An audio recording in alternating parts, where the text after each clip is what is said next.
É na humildade que Deus se revela. É na humildade que Deus cura. É na humildade que Deus transforma. É na humildade que Deus salva. É na humildade que Deus abençoa uma pessoa. Esta palavra, ela é mesmo uma chave para mudar destinos. Humildade. Nós lemos na Bíblia a história de um homem chamado Naamã. Naamã, ele era um grande general de guerra. Ele era um homem que ele estava apenas abaixo do rei e ele tinha abaixo dele muitas outras posições hierárquicas. Ele era um homem muito bem sucedido e respeitado, não só pelo rei que estava acima dele, porque reconhecia o talento de Naamã, estratégias de guerra, como também pelas pessoas que estavam abaixo dele. Mas Naamã, ele escondia por baixo da sua grande armadura uma doença incurável, que ia conduzir ele para a morte. A lepra. Na realidade, a lepra, ela foi ocasionada por um sentimento que ele deixou que tomasse conta da vida dele. Sabe qual é? O orgulho. O orgulho. Naamã era um homem orgulhoso. E o orgulho de Naamã, ele ia levar ele para a morte. O orgulho de Naamã se converteu em uma doença, lepra. E ela estava lá, olha, escondida, enfaixada nele, embaixo daquela armadura, para que ninguém visse. Mas estava lá conduzindo ele para o seu fim. Até que um dia, não é? Ele traz uma menina do povo de Israel, cativa. Ela veio cativa para a sua casa. E ela fica a serviço da sua mulher, não é? Ela era uma empregada. Ela fazia funções na casa de Naamã, na cozinha, não é? Na cozinha, na parte doméstica da casa. E esta menina, ela é usada pelo Senhor para dizer, falar à mulher de Naamã, que se ele fosse na terra dela e falasse com o profeta que lá havia, ele seria curado. E a mulher de Naamã escuta aquela menina dizer aquilo. E eu imagino o coração daquela mulher como estava abalado, não é? Como estava abalado, a perda futura do seu marido. E ela se agarra àquela esperança, ao que ela escuta daquela menina. E ela vai ao marido dela e fala. E o marido dela, Naamã, aquele homem tão orgulhoso, vai ao rei e fala. Então eles veem uma possibilidade de ir ao povo de Israel e levantam todas as condições possíveis de ir ao povo de Israel e vão em uma grande comitiva com Naamã à frente, com uma carta escrita pelo rei, para que Naamã fosse curado, não é? E Naamã, ele se dirige ao rei de Israel, que vê a carta e se desespera.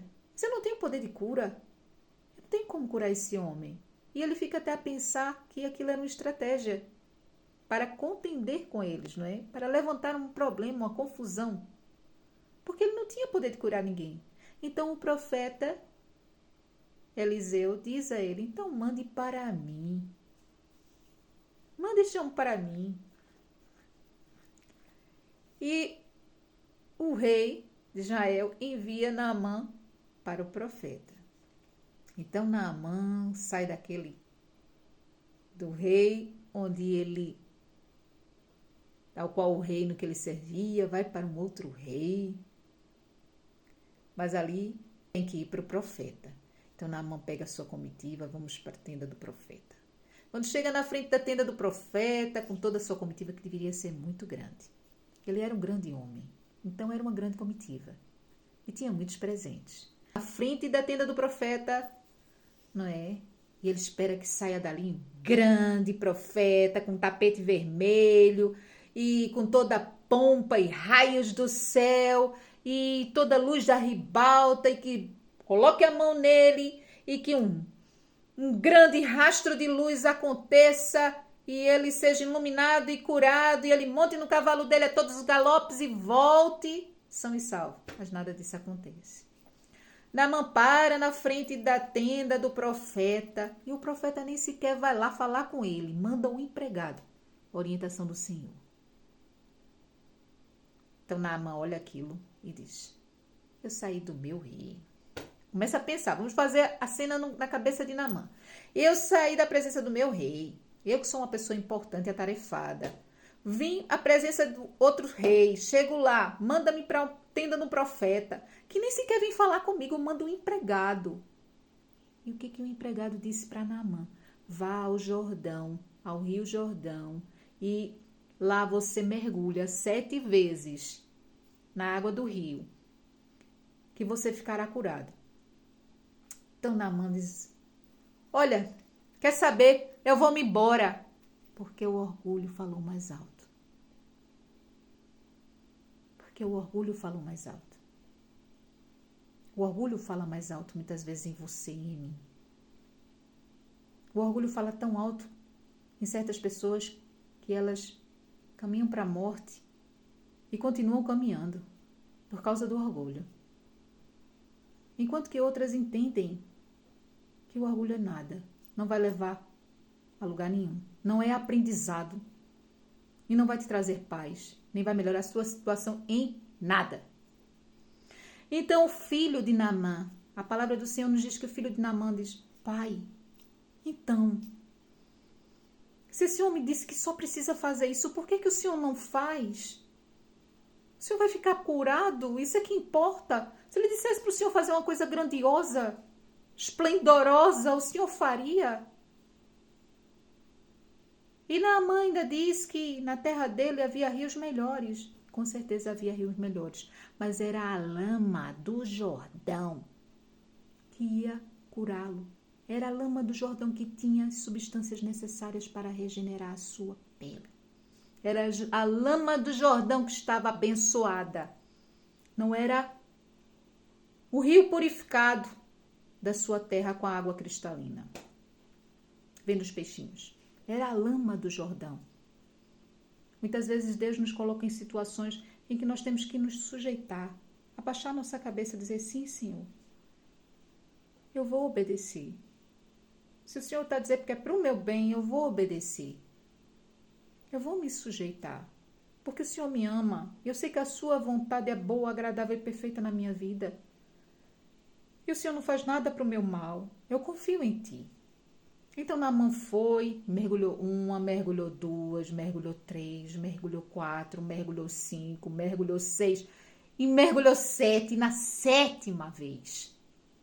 A 7ª vez. Na 7ª vez. Não foi na primeira vez. Foi na 7ª vez. Ele ficou curado. E a sua pele era mais linda e perfeita do que a pele de um recém-nascido. Portanto, meu irmão, glorifique a Deus se você está a ouvir essa mensagem, se você precisa de alguma forma, obedecendo à vontade do Senhor, se sujeitar a alguma situação. Porque Deus está a falar no teu coração. Deus está a falar para o teu coração. Humilha-te na minha presença para que eu te exalte em determinado momento. Humilhe-se na presença do Senhor. Obedeça ao Senhor. A humildade nos ensina um caminho excelente. Um caminho ao qual nós entendemos que nós não somos nada, nem sequer merecedores da graça do Senhor. Mas o Senhor opera através de nós, na nossa humildade, milagres, para a honra e glória do Reino.